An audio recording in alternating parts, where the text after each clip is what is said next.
दुनिया की सारी लड़ाई खत्म हो सकती है बट एक लड़ाई जिंदगी भर रह जाएगी। वो ये है कि जो प्रोटीन पाउडर्स आते हैं वो आप लोगों के लिए सही है कि नहीं। अब देखो, काफ़ी सारे डॉक्टर्स होते हैं जो ये मानते हैं कि प्रोटीन पाउडर्स आप लोगों के लिए अच्छे हैं, लेकिन वहीं काफ़ी डॉक्टर्स ऐसे भी आते हैं जो ये मानते हैं कि प्रोटीन पाउडर आपके लिए गलत है। मैं अगर अपनी साइड से बोलूँ तो वो दोनों सही है। अब वो कैसे, मैं आप लोगों को बताता हूँ। बात करें उन लोगों की जो ये मानते हैं कि प्रोटीन पाउडर्स गलत हैं, उनकी पॉइंट में दम है। देखो, अभी ICMR की एक रिपोर्ट आई थी, Indian council of medical research. उन्होंने ये बोला कि जो प्रोटीन सप्लीमेंट्स है उसमें कुछ ऐसे हैवी मेटल्स पाए गए हैं जो ह्यूमन बॉडी के कंजप्शन के लिए सही नहीं है, और ऐसी मिलावटें हैं उसके बीच में जिनको सुन के आप हैरान हो जाओगे। अभी रिसेंटली एक न्यूज़ भी आई थी जिसमें आप लोगों ने ये तक देखा था कि कुछ मेडिसिन्स तक बैन लग चुका है, क्योंकि उसमें जो है हाई अमाउंट ऑफ रिस्क है जो आपके लिवर को खराब कर सकता है और साथ में आपकी किडनी तक को डैमेज पहुंचा सकता है, जो कि बात सही है। लेकिन वो साथ में आर्टिकल में ये भी लिखते हैं कि अगर आप high amount of supplement consume करते हो, जितनी आपकी बॉडी को रिक्वायर है उससे ज़्यादा आप कंज्यूम करते हो, तो आपको डैमेज पड़ने के ज़्यादा खतरे हैं। अब जो लोग मानते हैं कि प्रोटीन पाउडर सेफ है, वो इसलिए मानते हैं क्योंकि अगर आप जो है उसको एक लिमिटेड अमाउंट में कंज्यूम करो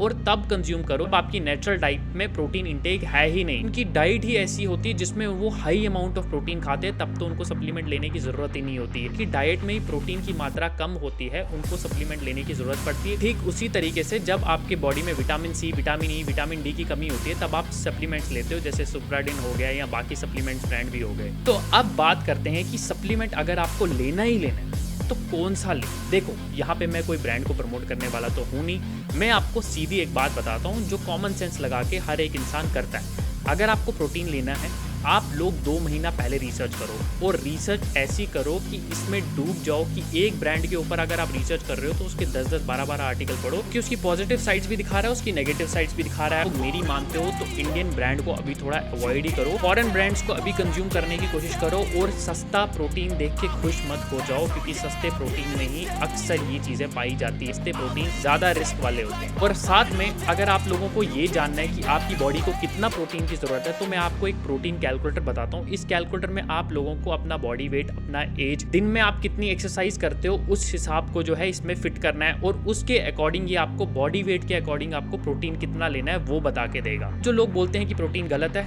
वो भी सही है, क्योंकि वो जानते हैं आजकल प्रोटीन ब्रांड्स में मिलावट है। डिपेंड करता है आपके ऊपर कि आप किस ब्रांड पे ट्रस्ट करते हो।